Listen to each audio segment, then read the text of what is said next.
play. Talent, skill, speed, intelligence, elite level athleticism. That's not these guys. Biased, one-eyed, opinionated, more often wrong than right. They make up for their complete lack of talent with pure dribble, gibberish, and enthusiasm. This is the E.T. Stand Podcast. 16th of July, 2012, Saturday night, Toyota Stadium, Sharks, Warriors. 69th minute, fourth tackle, behind by 11 points with just 11 minutes left on the clock. 40 metres out, western side, De Gois is tackled. Robson from dummy half to Carney, who takes the line on. A step before the line allows him to make contact with two defenders and keep the ball free. He pops the offload to his right to Jeremy Smith, who bursts straight through the hole and barges towards the try line. 15 out with two defenders covering him. He gets the ball away to Jeff Robson. Those defenders are also about to tackle him. So 5 metres out, Robson dives. 5 metres out. Is he going to make it? He slides. He's slowing. Is he going to get there? Well, surely he's dived too early. Will he make it? We'll never know. Or will we? Surely we might just. Anyway, welcome to another episode of Classic Cronulla Chronicles. Part of the ET Stand, the Cronulla Sharks fan podcast, lets us talking do the football. With me tonight, back for the first episode of his own since the classic Sharknado episode. We've got Stephen Franklin with me. Franco, welcome back. This is also our first episode covering a 2012 match. So that's always exciting. Franco, what were your memories of 2012? Oh, you're not going to leave me hanging. Does he score? Well, you'll find out in about 15 minutes time, I reckon. All right then. Okay, I can wait. I'll keep tuning in. 2012 was it was a bit of a turning point for the Sharks, I felt from memory, and just having a little bit of a read up on various things as we were sort of coming into this episode. It really cemented that it was a changing of the guard, and sort of that the Sharks were going from, getting out from the history of mediocrity, I suppose. I know, look, 2016 is still a little while away, but if you sort of look at what's going on here, you can sort of see that the pieces are starting to shift around. There's starting to be a bit of change. We're trying to do things a bit differently, and I think this season really epitomizes that. I tell you what, though, this season really is just a hammer blow to how weird time is. Like, there's a bunch of things around the 2012 season that you think was yesterday, and there's a bunch of things that you think, as it is, were a decade ago. So it was really just a head turner in some of these things when you look, wait on, surely that wasn't that long ago, or surely that was ages ago, not just yesterday. So yeah, really, really interested and really looking forward to talking about it. You're right. This whole exercise has been a great exercise in time dilation, and I'm going to admit an error that I made right up from the start there. I said July. It was actually the June 2012, being round 15. But anyway, that was a typo from me. No one else to blame. But yeah, it was a strange time, and we'll, I suppose, work this out together. And I'm sure plenty of viewers will come in with their comments too and their memories of the period. But we have 2009 to 2011 and 2014 kind of bookending a period of pretty ordinary times for the club. Yet 2012 and 2013 were a change in that regard, and bang on with some of the memories in there going specifically, I'd say, with regards to Todd Carney. It feels like he was here a decade ago, and he was here a decade ago. But some of the other parts of it, like look at Wade Graham, for example, and he'd been at the club. This is his second year for at his time at the club, but he felt like he'd been there for a long time. You got the old Shark Park in there. You got a Warriors team that has Sean Johnson. We'll talk about some other players in the Warriors team as well that probably makes it feel more recent than it was for different reasons. So it's a good point there. Moving forward into the actual form going into it. So both sides were fairly evenly matched. That's what made it such an important clash. Sharks was 7th. Their preceding 5 matches, they had 2 wins, 2 losses, 1 bye. It was State of Origin period. The week before at Shark Park on a Sunday afternoon, they got by, bit of a scratchy 22 points to 12 win over the Titans, which was as expected, but the Titans were expected to give us a bit of work, and they did. The week before that was a huge upset loss to us. We were playing against the last place Parramatta Eels. We were up 20 points to 6 at half time. Jared Hayne flicked a switch as he tends to do, and it finished 29 points to 20. There was a bye prior to that. Another Monday night match, this time at Homebush against the Bulldogs, who were also not particularly well fancied that year, but they would turn things around and make the prelim final, I believe. The grand final, actually, all the way through the grand final, lose to Melbourne that year. They beat us 26 points to 6, but at that point in time, it was fairly even as well. And a famous Sunday afternoon where Billy Slater was sin-binned for a professional foul, and Jeremy Smith scored the winning try, 12 points to 10 on a Sunday arvo. Before we look at the Warriors games, do you remember any of those Sharks matches? The Melbourne Storm game. How can you forget that one? That was an absolute cracker. So no, that's the one that rings truest out of those matches there you've highlighted. It was certainly one of the ones that I felt that I think I was at the game and just the crowd erupting. It was really good, So that's etched in. It was probably, I always felt that Jeremy Smith was an odd fit for the Sharks. We were discussing before we went live that I thought he was at the club for longer than what he was, just a sort of 2-year stint, and he certainly brought experience and toughness, but it just didn't seem like it was the right fit for the club. And I think that game, for me and probably for a lot of others, was like, yes, Jeremy Smith, how good. So yeah. Yeah, that one I watched from Brisbane. I was working there at the time, and it was the Channel 9 game. It was the 4 p.m. delayed kickoff. So kickoff was 3 p.m. So block out social media, block out the world, try and watch it live, have the ad breaks. And I distinctly remember, so Slater took out, I think it was Robson in the in-goal. Robson, or I remember being tested there, but it was a professional foul, goes to the bin, crowd goes up. We didn't score during that period, and I think we conceded a penalty goal during that period. And we thought, oh gosh, here we go. Melbourne's going to run away with this. And then it was after that point that Jeremy Smith then scored the winning try with a run from dummy half. So good times. Looking at the Warriors' form, they beat the Panthers a week before, 30 points to 16. They lost to the Storm 22-12. They had a bye the same round as we did. They lost to the Tigers 24-22, which is a bit of a rematch of the semi-final they played the previous year, where the Warriors beat the Tigers, I think, by 2 points to sneak past them in week 2 of the finals, which was a huge upset. The Tigers were prelim finals in 2010, expected to go all the way in 2011, and the Warriors were on their way famously to their own grand final appearance with Sean Johnson in his first full year in first grade, and they lost 30 points to 26 to the Roosters. So it was a bit of a highly fancied Warriors side in that they were coming off the back of the 2011 grand final loss to Manly, and they had quite a few players from the under-20s Toyota Cup, I think it was known as, side that won the grand final in 2010, which we'll talk about a bit later, with one of their players was on debut in this match. Any comments on those matches? I suppose I don't distinctly remember any of them. Yeah, no, they don't ring much of a bell for me. The only call out I feel that should be mentioned is you touched on that they were the grand finalists the year prior, but before a ball was kicked this season, Maloney had already signed a contract with the Roosters. So that was, I don't think it was the first example, but it was certainly the biggest example of the contract before a season starts. I think that got a lot of coverage because they just came out of the grand final. The Roosters, a big club, took him away from the Warriors, and that whole season they had that cloud over their season of is Maloney putting in? Is he focusing on the Warriors, or is he already looking towards the Roosters? And so I think that was certainly one of those things that took a bit of shine off of their season.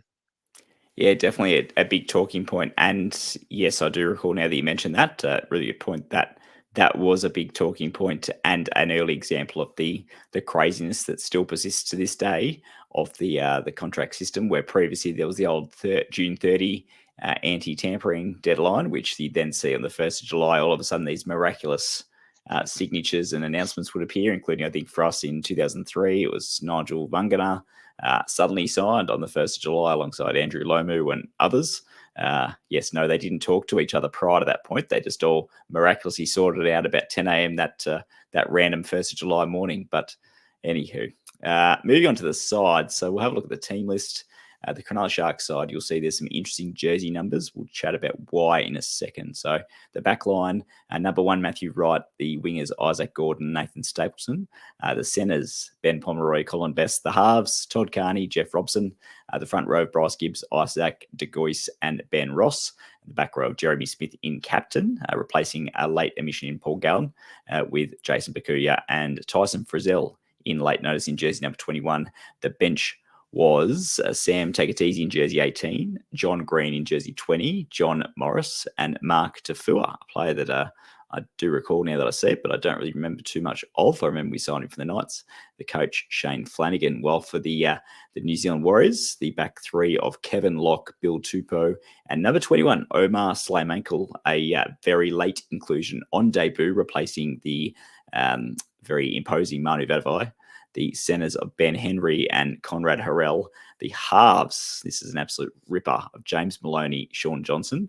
The front row of Sion Luisi, Lewis Brown, and number 14, Russell Packer. The back row of Elijah Taylor, Captain Simon Mannering, and Steve Rapira in jersey 15. The bench of number 10, Ben Madalino, number 13, Fleddy Mateo, number 16, Michael Luck, number 17, Jacob Lilliman. The coach, Brian McLennan. So, thoughts? We'll start with our side. Yeah, well, I got a few things to talk about on our side, but I don't know if I should keep my powder dry because I've seen that there's a talking point a bit later on that might be related to this. But obviously, there's a few injuries or non-selections here that stick out pretty blatantly, which is no Paul Gallen, no Wade Graham, no Andrew Fafita. Nathan Gardner hasn't been picked here, and hadn't for much of this season. And in this particular game, I believe Matthew Wright and Nathan Stapleton sort of did that swap duties between wing and fullback at various times of the game. So I don't know if Matthew Wright was always considered a centre. I'm not sure of the decision here as to why he was named at fullback or why Stapleton wasn't.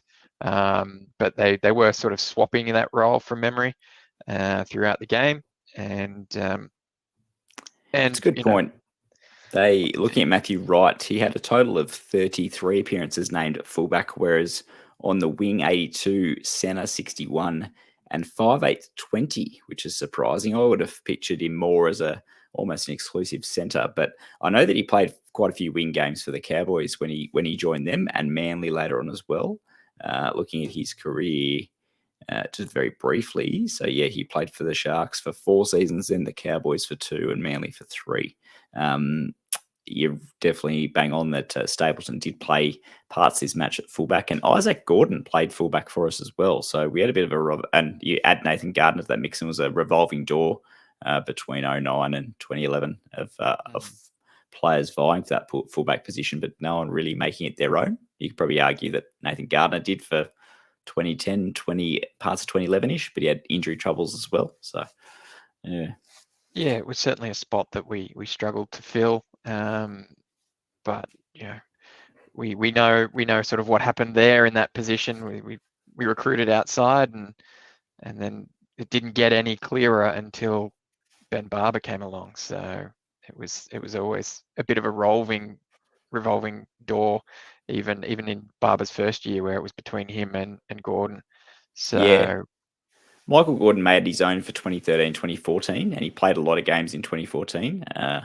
But then, 2015 came around, and there was the who's taking it, and then there was the talk of Gordon leaving mid-season. So, lack of stability in that role, you'd argue. Colin Best getting towards the end of his career, well past his best, so to speak. Sorry, Colin, in jersey number 4, while Ben Pomeroy in his second last season for the club, his final one being 2013. Obviously, anyone else you want to particularly chat about, we can embellish later on. But just talking about the team as it stands for this match. Yeah, I'm happy to embellish later on a particular tile talking point you've got there. So I'm happy to move on. So the key points on this one is that you'll see if you watch the highlights, they mentioned Paul Gallen is a late admission due to a knee injury, whilst Wade Graham and Andrew Fafita, I distinctly remember being ruled out. It was a matter of an hour or two before kickoff. It was very, very late. We believe that was, I think, from memory, illness related. Couldn't find too much in the post-match news articles or anything other than saying that they were out late. And you see in the coverage that Brandy Alexander, who has copped plenty of stick for not being the Sharks' biggest fan, was talking about this one being a famous result. So that was the Sharks side, and hence the last minute moving and shaking there.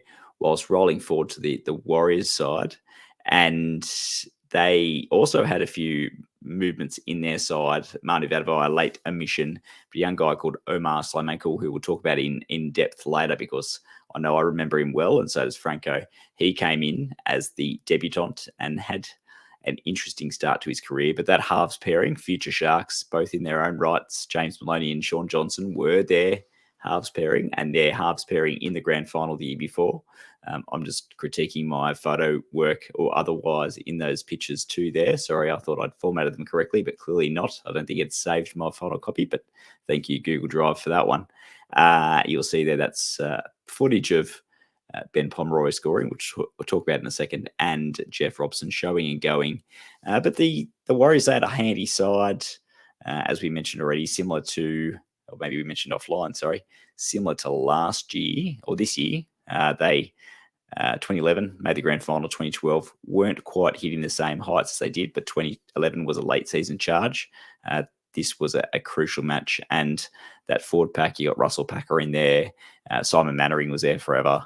I must admit, Sione Luisi and Steve Rapier and others I don't exactly ring too much of a bell, but still Madaleno, Mateo, Michael Luck, and Jacob Lilliman. Not the biggest Warriors bench, but one that would still be handy and had definitely in around that side, as we're talking about on the Tuesday show.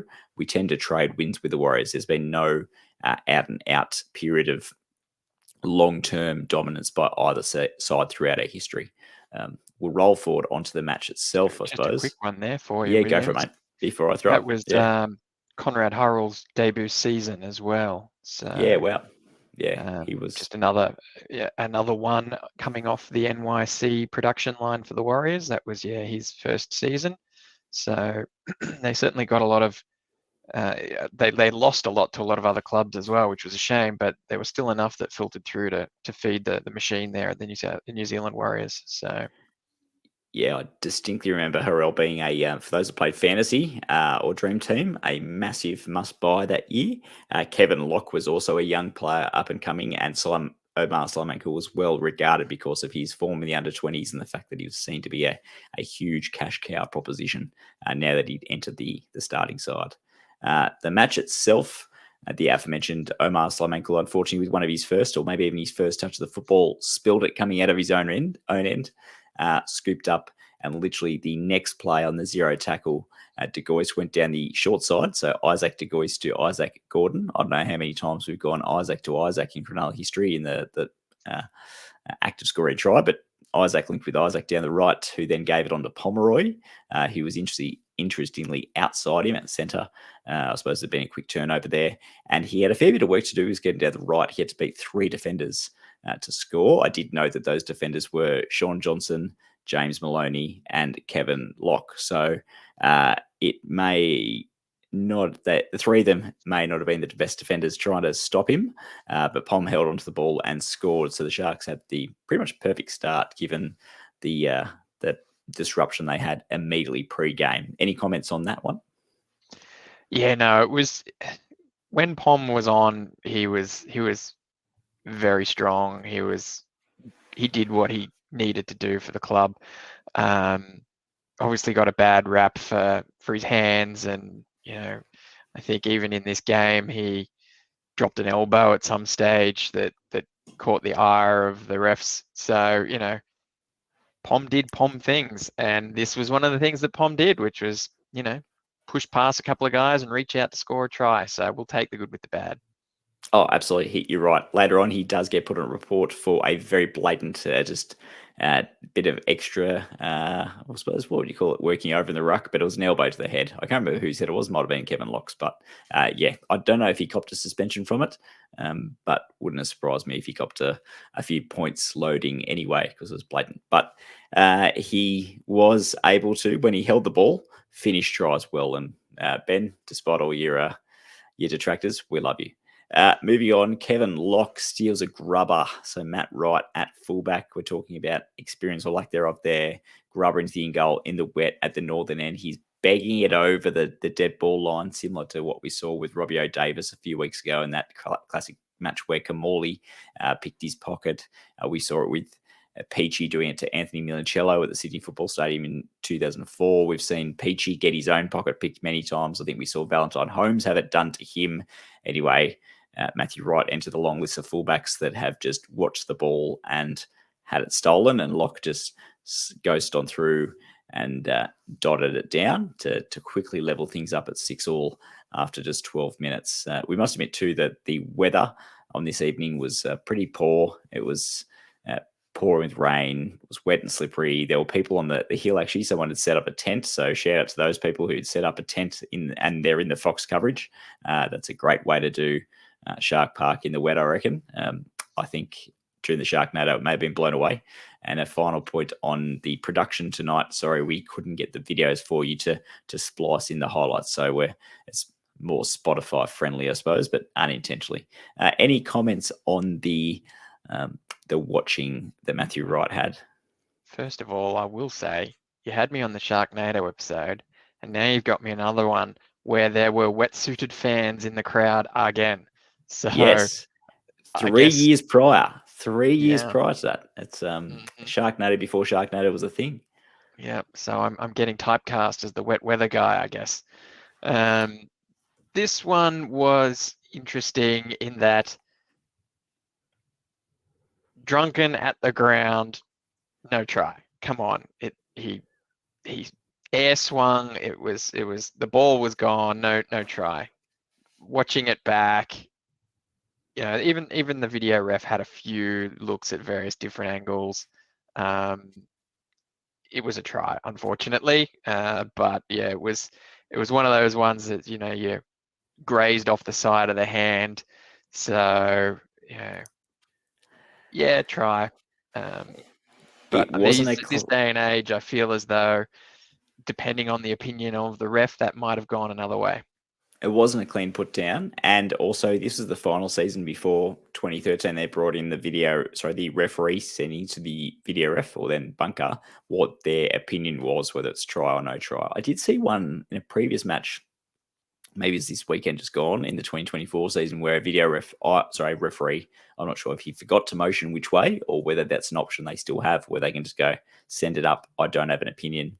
I can't say try or no try. So therefore, yeah, I know they used to give the old benefit of the doubt to the attacking side. Now they kind of need to overrule or positively overrule what the referee said or seen or determined. I think this one, if it was sent up as a no try, would have been hard for them to overrule it, although stranger things have happened, as we've seen. So also adds to at the ground, the big screen doesn't always show you everything, and there's been plenty of occasions. 2022 semi-final, quarterfinal against the Cowboys just comes to mind with that one. Not sure if you were there, but the Cowboys' first try went up. I think it was sent up as a no try, and there was a driver from Tom Dearden, and the audio cut out, said we can see that Tom Dearden has interfered with the play. Audio cut out. And so the Sharks crowd are cheering, thinking, okay, this is going to go no try. And then suddenly the green light comes up and everyone's like, what just happened there? So similar to reaction to yourself, I'm sure, where you're like, he's definitely dropped that. It's definitely a no try. And then the green light comes up and everyone's spewing. But anyway, 6-6. Shortly thereafter, the all-important third try. Well, actually, not until the 34th minute, but it was another one from a kick. In the meantime, we had a try disallowed, Jeremy Smith from a bomb. It was a deemed Sharks knock-on in the lead-up. This one for Johnson, it was from a crossfield kick, I think, from Maloney, and we just let it bounce. I don't think Matthew Wright was near it. I'm not sure if positionally he should have been, but it was left to bounce, and Johnson came flying through, got it with some attention on him, had to do a fair bit of work, and eventually got it down to then put the Warriors in front. So that one was do you remember if there was any contesting of that one at the ground? I think that was pretty clear cut, unfortunately. That was pretty clear cut. We were in there contesting the ball. No one grabbed it. It spilled out, and Johnson was there to reap the rewards. Yeah, so Johnson got them ahead. Maloney kicked the conversion. And then next set, 32 metres out, James Maloney just goes, let's go 7 points up here in the wet. So he does. He kicked a pretty clean-looking field goal at the northern end to put them at 13-6 up. But right on halftime, there was a penalty, and Todd Carney from about 25 out off to the right slotted that to bring it back to 13 points to 8 for a bit of a strange 5-point difference halftime score. Moving to the second half, obviously all important, Sharks need to score first. Doesn't happen. Conrad Harrell barging over as he tended to do, and he beat Jeff Robson and a few other defenders there. He was so dangerous from close range. And at 19-8, I think that when that occurred early in the second half, though, in the wet, that's essentially what's a 2-try lead, but probably a 3 or 4 try lead given the conditions. That's probably all she wrote. Was that the kind of feeling at the ground? Oh, no, it wasn't. Yeah. Wet weather football is always a little bit unknown. The Warriors, while they were in front, they didn't look convincing from memory. They were just they were there, but like we looked good. We were just not getting in the right spots at the right time. The tries were pretty much off kicks. So the first 2 tries were lucky. This one was unfortunate. But no, I was still in it. I was still thought we had a chance. Yeah, the vibe I got watching from TV, on TV in Brisbane, and maybe I was with a few Shark supporting mates up there. So shout out to Ryan Gagan and Ello, who you know who you are. We were all a bit negative. We're like, we've got the forward pack. We've got big players out. We're not getting the same go forward as the Warriors are. We're not getting into position. Sure, Todd Carney can pull something out, but really, is he going to be able to do it all on his own? And I think we'll, from memory, losing that field position battle. And with, I suppose, 19 points to 8, that you're looking back on it now, 2 tries and kicks. So lucky to the Warriors. One of them definitely could have been a no try, and a barge over from close range versus ours was from an error. It was a classic wet weather game. But the game was winding down. Something desperate needed to happen. And up stepped, been talking about Jeff Robson, but up stepped our marquee man, Todd. So he's the guy that took the line on, got the ball away to Jeremy Smith in the 69th minute, and Smith was just streaming through. There's guys, I think it was Conrad Harrell and Lewis Brown coming at him. He then gave it off to Jeff Robson, and it looked like he was going to be tackled for all money. And to his credit, it was probably half tackle, half dive. He's gone to ground willingly. He was never the fastest player, and he was sliding and sliding and sliding. Here's your answer. Yes, it was in the photo to open the slides. He gets there and kick from in front. All of a sudden, 19-14, 5-point ball game. Come on, crowd, 10,000 strong crowd at Shark Park lifts, and the grandstand finish is set up. So this one would have been a good one to see live. Did you think he was going to make it? Oh, well, where I was sitting, not in the ET stand at this stage. I had not yet upgraded to the mystical castle. Bridge, yeah. Yes. Yeah. So I was sort of on the hill somewhere, and Shark Park's always been a bit slippery in the wet, especially back then. I think it's slowed down a little bit now, but yeah, I was sure he was going to get there. It was one of those. I agree with you. It was maybe more of a tackle than a dive, but he did push off with his legs as he was going down to get the dive motion going. And don't know who the tackler was, but the impact of him landing on top of Robson just helped enforce that slide, and it looked like he was easy. I mean, he ended up 3/4 of a body length in the in-goal area, so it's not like I thought it was in question. It was more before he dived. It was like, is he going to get pulled over and rolled onto his back or something like that. That was, because as you mentioned, he wasn't the quickest guy, but he could find a sneaky try. It was Lewis Brown that was the tackler, and that's where I distinctly remember watching it live, and that's was like, this is the main point here. I remember Carney and Robson turning it on. Carney was the, I suppose, provider, Robson the finisher, and yeah, he was being tackled, and it's so easy at that point when they train for it, and they get all the teams and all the players getting quite good at holding players up. So when that occurred at that point, I was like, oh, he's either going to be turtled and they're going to hold him up or get under him, or he's not going to make it at all. And so watching that live, and it's just like, seemed like it was in slow motion. It's like, keep going, get that ball there. And to Robson's credit, as you said, he I suppose put himself in the right position to go down before the line and then just keep sliding. It was the fourth tackle, so even if he was pulled up just short of quick play the ball, you'd hope we'd be able to benefit from it, but we didn't need to. He made it all the way, got the try, and it was effectively out of nothing. All of a sudden, we're back into the match, and just minutes later, so here we are, 72nd minute. Oh, sorry, just the next set. Todd Carney with an absolute ripper 40-20. It's in the highlights. Go watch it on the NRL website. And Kevin Locke actually gets there, but he doesn't get there fast enough. It's broken the plane at the touchline, and the touchy's got his flag up, and it's a ripper 40-20.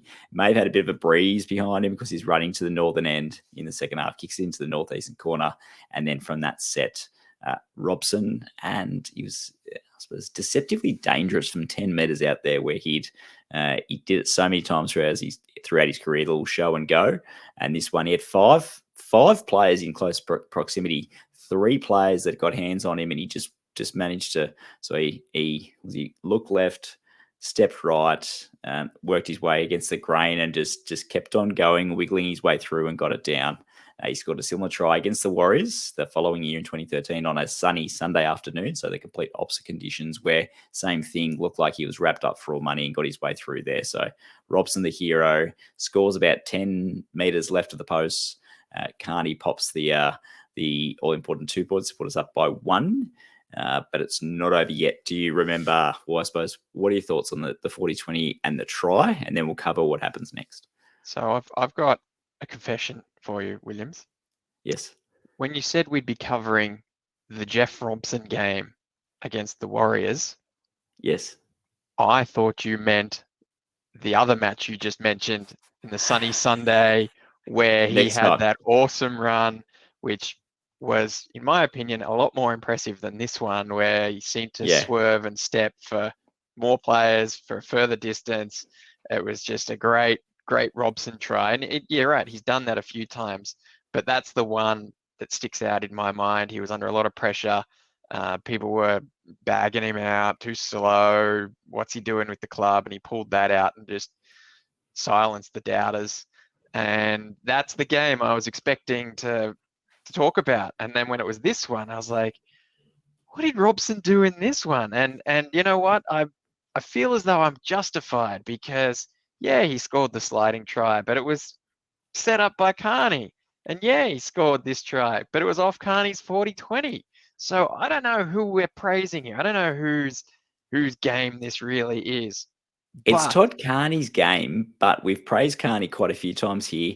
And I suppose this is leading into my point that we'll talk about shortly, and if we can talk about it now, is Robson. So Carney was the star signing. Robson, everyone's like, why are we signing Robson? We've got Wade Graham in the halves. We've got Chad Townsend. We've got Robson. We've got a fourth half. What are you talking about? We started this season with a halves pairing of Wade Graham and Todd Carney, which looked good on paper.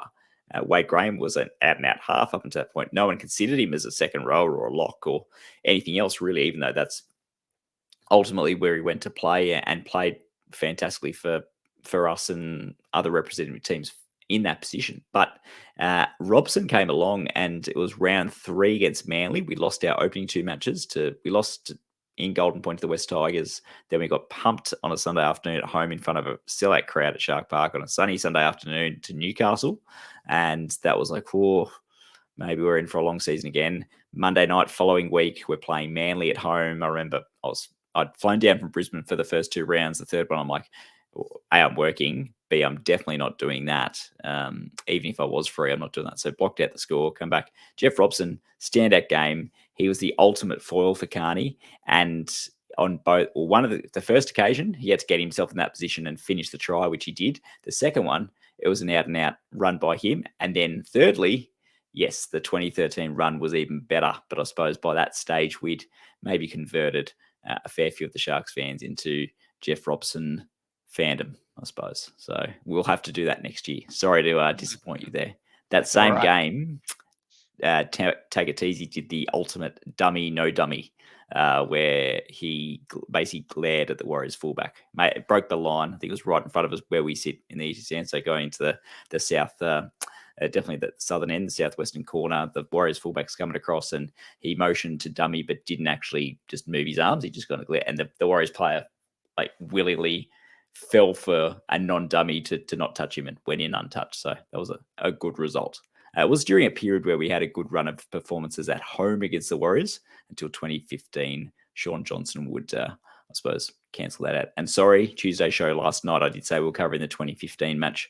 I misspoke. I should have said round 15, 2012. Anyway, after that, so do you remember what happened in the 78th minute of this one? Oh, it got a bit ugly from memory. There were errors or penalties or something going on that gave them a scrum near. Well, no, that's before. So I think obviously we're a point ahead, and I remember because Maloney had already shown he could kick one. He's a great playmaker. Was expecting him to do so, but unfortunately, this is Johnson's farewell season. He's coming to close his career in NRL. Sometimes, and he's a superstar player, but sometimes the superstar players aren't what get you there.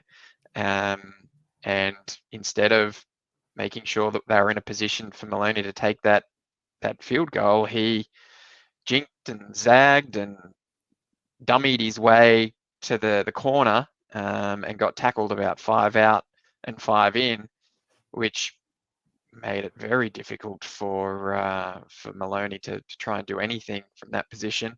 Not that he was given the opportunity, because the rampaging Hurrell, I think he tried to score in the corner from the dummy half.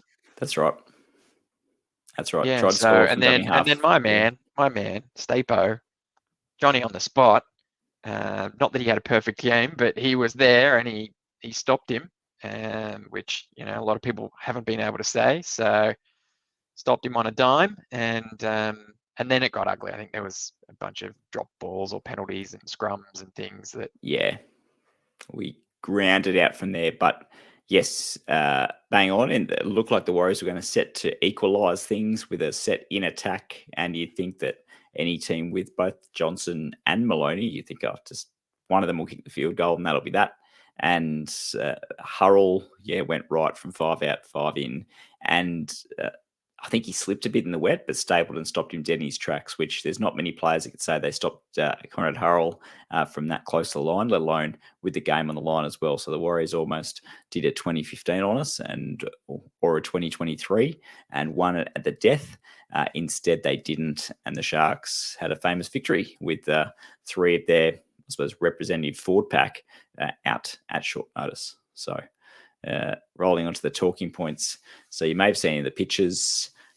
So it was an interesting period for the club off the field, and what better topic than sponsorship dominated the chat around that period.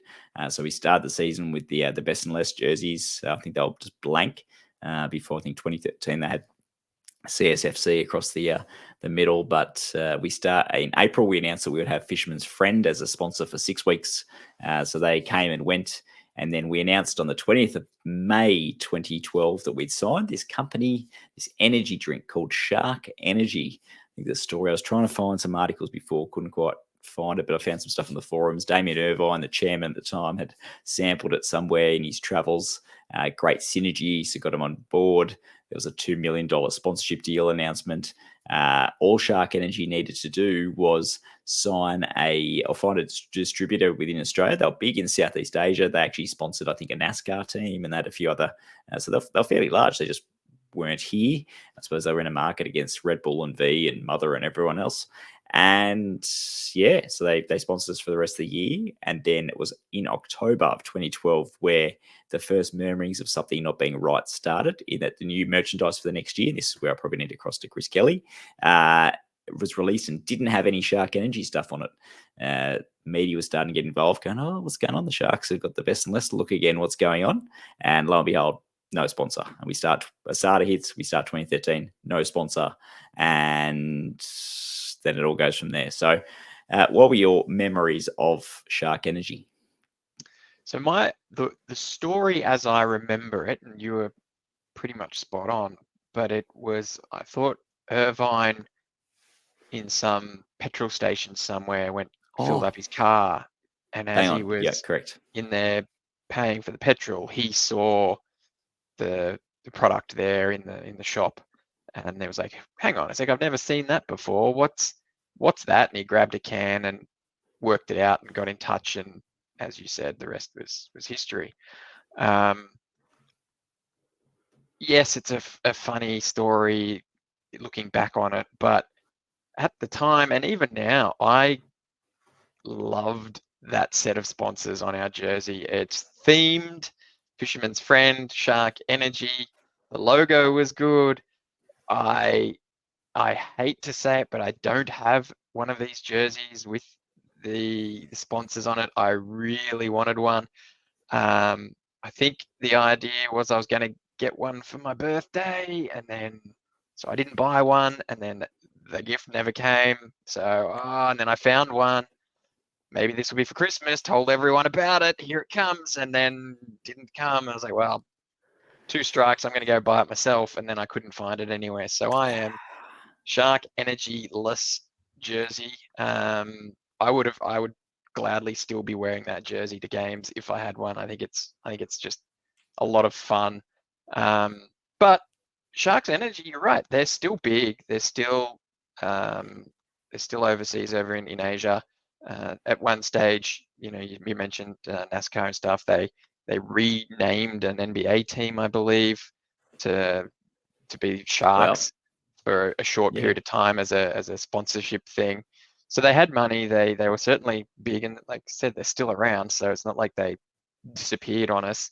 It was just not the right fit at the right time, I guess. Yeah, it's a shame. It was such synergy. I remember we, when I was living in Brisbane, sought out. I don't like energy drinks, so they drink energy drinks. And this one, because I was supporting the club, went and sought some cans out, and we got some and had some. And I was like, it just tastes like Red Bull V, whatever. All the rest of the stuff, no good. But if you're into that stuff, apparently it was good tasting, and the synergy was there. The jersey looked good. The jersey we wore on this occasion was the members round one with, I think, all the names of the members. I think at the time that was the early I suppose version of that. Later on in 2020 we would have, and I did get this one, the long sleeve version with all the players and the player numbers. Everyone that's played Sharks first grade for the Sharks in there. So I do know of one jersey getting around. Blake, my brother, has one that he won from a tipping comp. It had been in the, I suppose, framed at the Barbers, called Barbers Point in Gymea, and he won the tipping comp that year, and they're redoing the store, and so got it from there. So it's a Shark Energy drink signed from, Shark Energy jersey signed for the 2012 season, I believe, 2012 side. So that's a bit of a claim to fame. I'm sure you'd be able to pick one up cheapish online, you'd hope, maybe. Probably an eBay job or something like that. Yeah, that was the, what were we colloquially calling it at the time? The cigarette packet jersey, because it had the sort of the V, slanted V there that looked like a closed box of cigarettes. Yes, it was not the best design, but the having the Shark Energy logo there was great. I love the Fisherman Friend one too. That the synergy there was good. In amongst my research for this, shortly after this, do you remember what the sponsor was after Shark Energy that we got in 2013? Because it ended in a bit of controversy. They're called One Solution. I don't know what they were, probably financial, who knows. Shout out to One Solution if you're still around. Anyway, 2016, it was a bit of an off-field kind of indiscretion drama that was potentially derailing our premiership season, and they were suing the club for $120,000 of lost benefits. that didn't get paid by the club during that period of sponsorship. I don't know what the final result was. We won the comp and no one cared, but it was a real, as you know, revolving door of, do we have a jersey? Do we not? It was almost like aligned with Nathan Gardner. Is he in the team? Is he not? Have we got a sponsor this week? Do we not? So yeah, anyway, that was that period. One other big thing that happened off the field in 2012 in the lead up to, unfortunately, a loss in Wollongong. It was just a matter of days prior. Our development got approved. So that was the huge talking point. We'll do full episodes and that, I'm sure, in an off-season topic or something about how the those wheelings and dealings saved the club. But I remember all the push, writing letters to all the members, ScoMo and everyone else being against us before he realised how politically embarrassing that would be if he got majority of his constituents offside.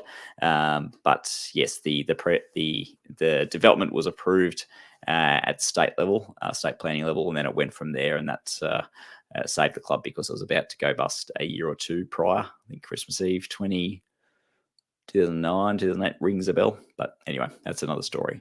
Here we are, Jeremy more than Smith, a decade later, and the development's almost finished. yeah, almost. And we're still without a leagues club, but yeah, never would have envisaged all of that.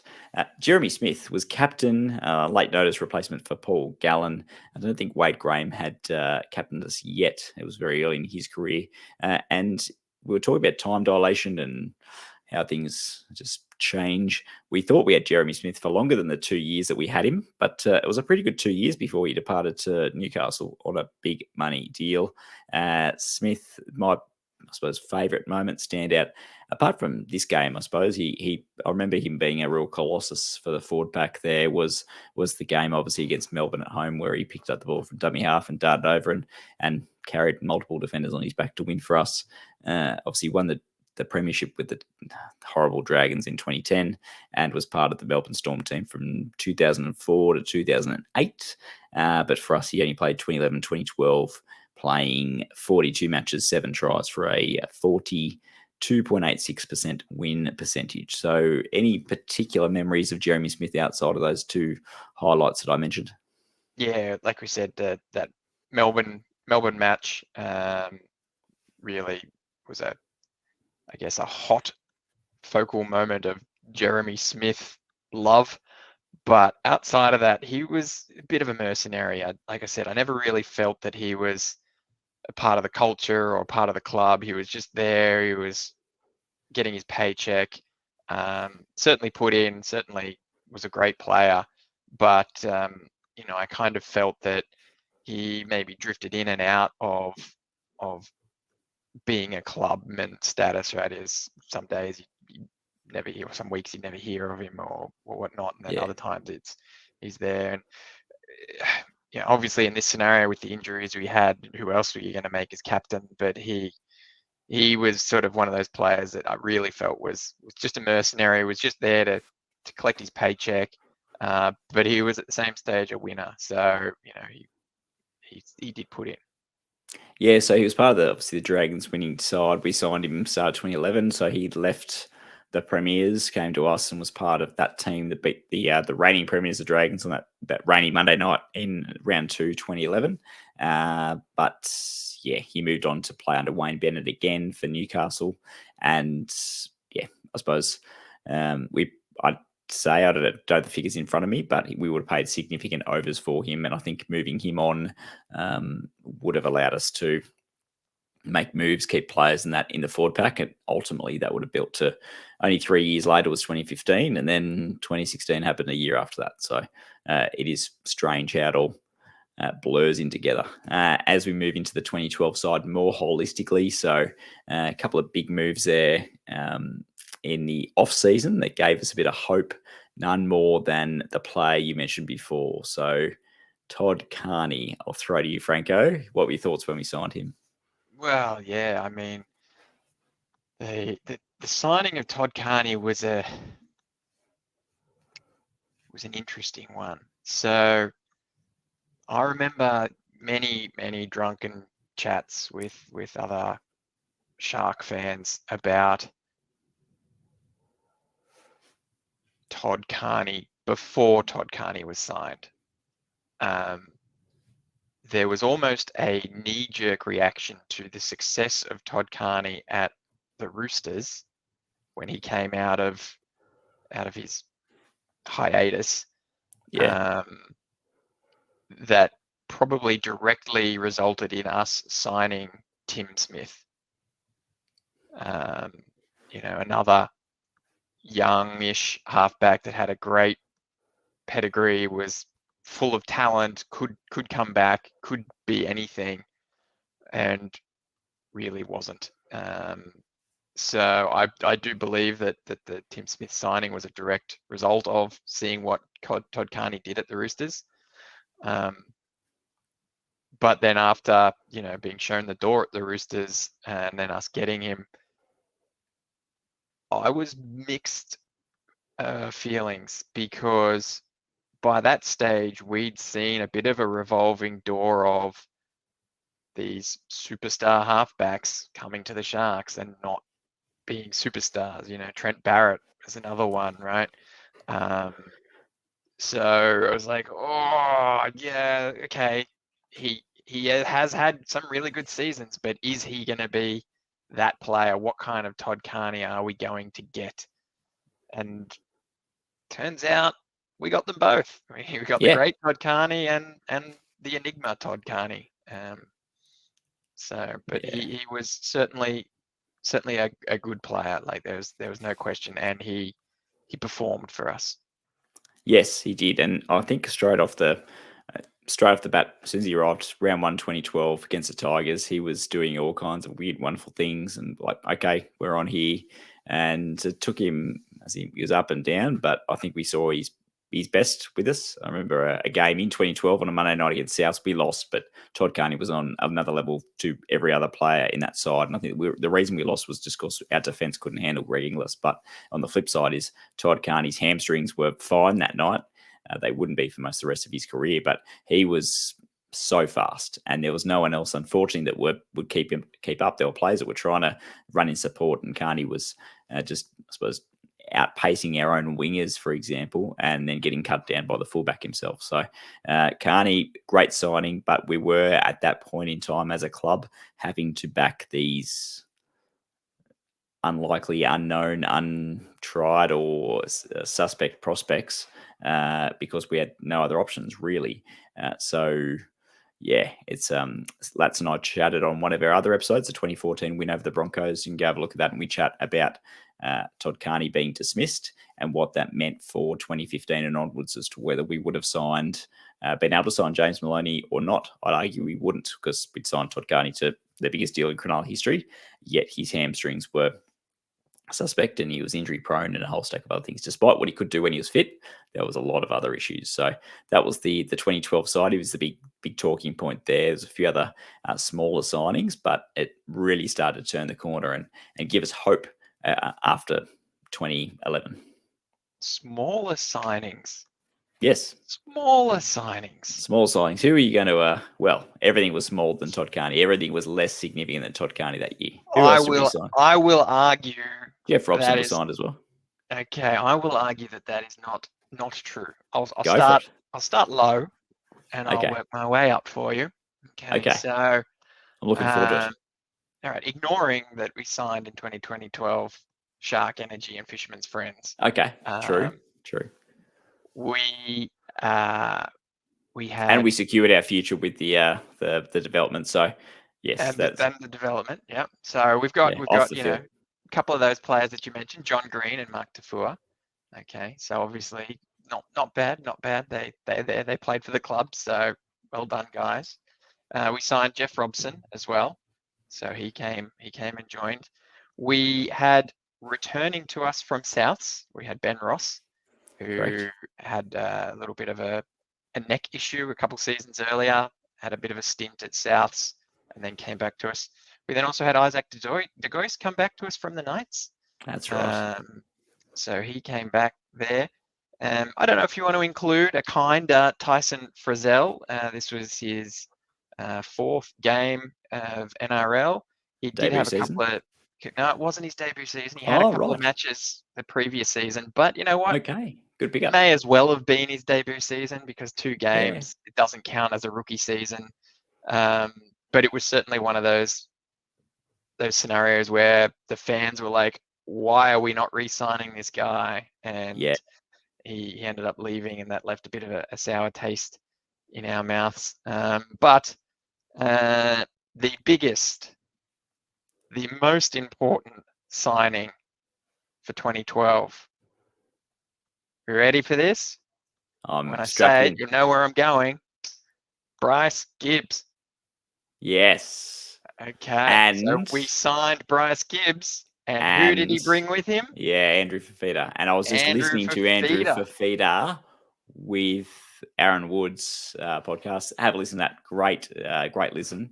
And yes, I can't believe I overlooked that. But still at the time, yeah. I'm So that going would to be say that Andrew biggest Fafita signing. was a big signing and You probably just- more important than Carney. You've just called my bluff and dropped whatever the best hand in poker is and just blown me out of the water. Correct. Bryce Gibbs was the most important signing in Cronulla history. Thank you, Andrew Fafita and Bryce Gibbs, for all that you did. Thanks, Todd Carney, too, for giving us some excitement and hope in 2012 and 2013. Anyway, we digress. Next one, Omar Slimanko. We don't normally talk about opposition players. This one we will, though. So he was on debut. He was an under-20s superstar. He was born in Afghanistan. I don't know of any other NRL representative players or first-grade players that were born in Afghanistan to Pakistani parents, moved to New Zealand at the age of 2. Reading his story today, he got Warriors fever in 2002 while he was a kid. They were on their way to the grand final. Unfortunately, knocked off some team that we know and love and hate at times in the prelim final that year, and then came through the grades, was part of the 2010 Toyota Cup Premiership winning side for the Warriors, which also had Sean Johnson and a whole stack of other talent, as you mentioned before, Conrad Harrell and the like. And he scored 12 tries that season at fullback. And then the following year, he scored 26 tries in 23 matches in 2011. And all these matches being televised on Fox. The whole league world was, who is this guy and when is he playing first grade? As so was the fantasy and dream team world. And he was on debut tonight, replacing Manu Vatuvei, and unfortunately had a forgettable game. So what were your memories of Omar? Oh, I think you remember that I am a big fan of the NYC. Yes. I loved consuming that league. Interestingly enough, to peek behind the curtain as to when we're filming this, it was maybe just announced that the league is considering bringing it back, with a bit of consideration to be made there. So watch this space. But Omar was lightning. He had just the great silky hands. He could cover the field in next to no time.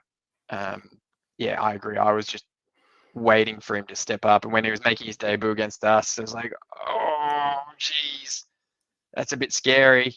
You're right. It was a bit of a forgettable game from him. It was probably a sad story in the end, his NRL career, right? He Absolutely had so much promise, had so much that he could have made himself, but he took the money and went off to, I think it was Japanese rugby or something. Correct. He was only in for this one season, right? Yeah. And then never made it back. Yeah, it's he played 5 first grade matches that year, 0 tries, went on to Japanese rugby for 3 years, came back to the Wyong Roos, played the New South Wales Cup at 2016. So that was the feeder team for the Sydney Roosters. Played the Auckland Nines for the Roosters in 2016 and got an arm injury, which unfortunately ruled him out of that year. And then he went back and played a whole stack of 3 different teams in the Ron Massey Cup for a period of time, and was, I suppose, kind of like so many other players. I think I've read a statistic a while ago that the average number of both NRL, AFL, Super Rugby, insert professional sport here matches the players about between 20 and 30. So for all your Cameron Smiths and Paul Gallons and Andrew Eddingshausen's, there are so many players that play 1, 2, 3, 4, 5 matches and are never heard of again. And they don't do it in a short period. They do it over a long period of time, coming in and out, chasing that dream for so long. There's a talk of Daniel Atkinson. There's a talk of Jaden Berrell recently. Unfortunately, Omar Slimanko, there was articles there talking about it, looking up his name, talking about it being in the NYC Team of the Year multiple years running. Even articles from 2014, 15, 16 talking about the greatest NYC players that didn't kick on. but where they were now, what their potential was to come back. And unfortunately for him, it didn't. There is a bit of a happy ending, though, that he did become somewhat of a celebrity in Australia in that he was in season 18 of The Block with one of his mates. So, and I think they went pretty well in that one. So good on you, Omar. I'm not sure how they finished, but I think they did well for themselves. So good on him. Moving on to the final one, Jeffrey Robson. Thanks, Jeff. We've spoken about him plenty of times, but I just want to focus a little bit on his, I suppose, signing. So we signed him from Parramatta. Was unheralded. A lot of people going, myself included, what are we doing here? We've got Townsend, who's up and coming junior, 2011, kind of rookie of the year-ish. Him and Gardner. Gardner had a rookie season in 2010, but Robson was coming through. Townsend was coming through. We had Wade Graham, who was still a half. We had Todd Carney. Why do we need Jeff Robson? He comes in round 3 against Manly, steadies the ship, acts as the ultimate foil to Todd Carney, and Carney hits the heights that he needs to. Wade Graham moves to the back row, and we go from there. So Jeff Robson would then obviously go on to the Warriors. So a bit of a crossover here. So for the Sharks, he played, I'll get the stats up quickly. So we'll start off with, he started with Manly, actually, often forgotten, debuted for Manly in 2004, and played against Manly or Northern Eagles? No, it was actually Manly. So they were Northern Eagles from 2000 to 2002. It was Manly, and it was actually, I believe, against us. So he played let's have a look there on a Sunday afternoon. He made his debut against Cronulla in a 30 points to 28 loss, which we may well cover next week based on this. But made his debut in 2004, in and out the side for a while, then goes to Parramatta and plays for them from 2009 to 2011. We pick him up and he plays 2012 to 2015 with us. His stats for us, 92 matches, 18 tries, 1 field goal. And he got an overall wins percentage of 51.09%. So that's indicative of the period. He went on to the Warriors for 2016, played 7 matches with them with the 1 try, and then he went back to the Eels again for 2016 to 2017. So finished off there, but he's back with the club again, I believe. Is he working with the under-20s system, I think? Because he still works for the club somewhere. I'm not sure exactly where, so apologies for that. But Jeff, real journeyman, but did a job. And this, I suppose, was between this and the 2013 game against the Warriors were standout matches where we go, okay, that's why we've got Jeff and he's got plenty to offer. Any particular points on that you want to chat about? Yeah, so I guess I had a theory about Shane Flanagan's recruitment strategy. And that theory was he would see someone do well against us and then go and sign them. And in 2011, late in the season, up against Parramatta, Jeff Robson had a blinder against us, was in everything, carved us to pieces. And then a few weeks later, we'd signed him. And so that cemented my theory of, yep, Flano saw him against us. He did well against us. So I went out and signed him. And it was all I could think of when that signing was happening. Didn't really know him for a bar of soap, other than I had also just seen him about a month ago carve us to pieces, which was kind of funny. But I mentioned on one of these past Chronicles, I was certainly one of the people that always wanted to see maybe Townsend in with Carney instead of Robson. It was never to be, but you know he was one of those guys that kept silencing the doubters. He got slower, and people were, always questioning why he would get in the team, but he'd always managed to find a way to prove why he was there. He might have had a game where it was a bit off, and the doubters would come back, but then the consistency would sort of win out in the end and be good for the next month, and everyone would be like, oh, of course Robson is the guy that should be there. You mentioned him going to the Warriors, and obviously how close technically this is. This is the time dilation thing that we're talking about, is with Robson there, Townsend goes to the Warriors as well. So we lose Townsend to the Warriors. And Townsend doesn't come back until 2016. So they had a player swap there. they took Robson, we took Townsend. And also Bakuya had a little bit of a sneaky stint there at the Warriors as well, I think in 2014. Yes. So he disappeared and then came back in time to get ready for the big dance. So, it's just, I would have thought that all of that sort of, especially Bakuya, happened earlier on. But yeah, it was an interesting little segment, this 2012 for us. Yeah. It was a funny period, and Bakuya, he really started hitting his straps in 2012 as well. I remember him having a good game, ironically, against Parramatta. We're talking about Parramatta and Robson carving up against Parramatta in early 2012, where he was doing that almost Nickera-esque, or before Nickera was a thing, line, running off Todd Carney, I believe. So scoring plenty of tries off that before the opposition found it out. But yes, Robson did go to the Warriors. I completely forgot. I remember he did go, and obviously Chad came back. I didn't put two and two together. That was a bit of a swap, which, yeah, it was actually kind of a bit of a crossing of the Tasman in opposite ways.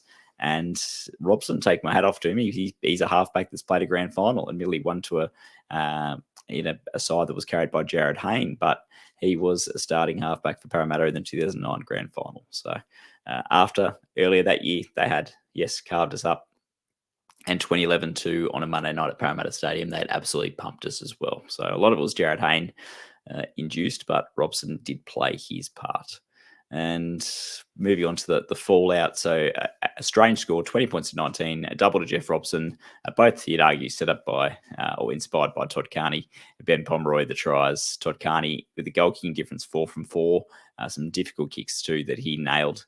The Warriors 19, Conrad Hurrell, Sean Johnson, Kevin Locke the tries. James Maloney 3 from 4, and James Maloney field goal. The Sharks have finished 7th, 12 wins, 11 losses, 1 draw. The Warriors 14th with 8 wins, 16 losses. And I'll just touch on a couple of other results in 2012 that particularly stand out to me before I throw to yourself.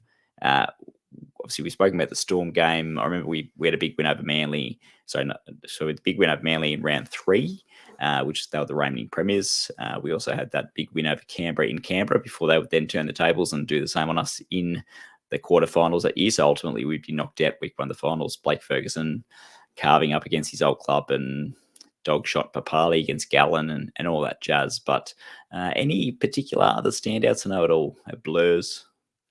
I can rattle off some results for you. Not in terms of results, but in terms of season. So yeah, given the previous seasons we'd had, this was a pretty good season for us. Yeah, it was a little bit up and down, but there was a period there where we were hitting our straps. We were entrenched in the top 8, in the top 4 for a period as well. And what rings true here is, and I mentioned this on one of our previous Chronicles, was you don't know what kind of team you've got until you let some time pass and you look back at it. And you look at that team, and just looking at the team, if I hadn't sort of done a bit of research or looked at it, I wouldn't have told you that we would have been as consistent in the top 8 as what we ended up as being. Yes, I remember it being a good season because the previous seasons were so terrible. It was certainly a changing of the guard with a whole bunch of new great players, so it was all very exciting. And so it felt like a great season. But looking at that team list and looking, especially for this game with the injuries that we'd had, it's like that's not a very strong team. That's not a team that's going to get us the grand final. Like, what were we excited for? And you mentioned it sort of the beginning of this video where I think it was Brandy, you said, called it a famous victory, and this is and again you look back and you're like, it was a nothing game. Yeah, it was a nothing result. Every game's important, all of those cliches, but this really just, I hate to say it, just really made me feel a bit jaded. It was like, gosh, it really is just a game, isn't it? This game meant nothing. It was It ultimately put us into fourth spot, and I'm glad you mentioned it pre-show. We did stay in fourth spot for a bit of a while afterwards. So we won and we stayed in fourth until we had a few wins after this, and a draw against the Roosters. And then we beat Brisbane. So after this one, we had a bye. Then we beat Brisbane. To still remember this one, and I will cover it at a later date on a Friday night. We won up there for the first time since 2004. I was living up there, so it's a real highlight in my life. But we were a terrible side. We had a discredit to Colin Best and Matthew Wright in the back line that we had, but Best was past his prime. A whole stack of other players were journeymen or players that were up and coming that really didn't kick on to other opportunities. But I don't think we're out without Todd Carney too. We were without a few Origin players. They were without their Origin players. Stapo got that intercept, was watching on the big screen and ran away 90 metres to score to win us the match. So that was a good win. And then we drew the Roosters. So we're hanging in there fourth, and then we lost the Dragons at win when we were highly fancied to win that one, and similar to the weekend. And then things started to fall over a bit. We lost a whole stack, 3 in a row.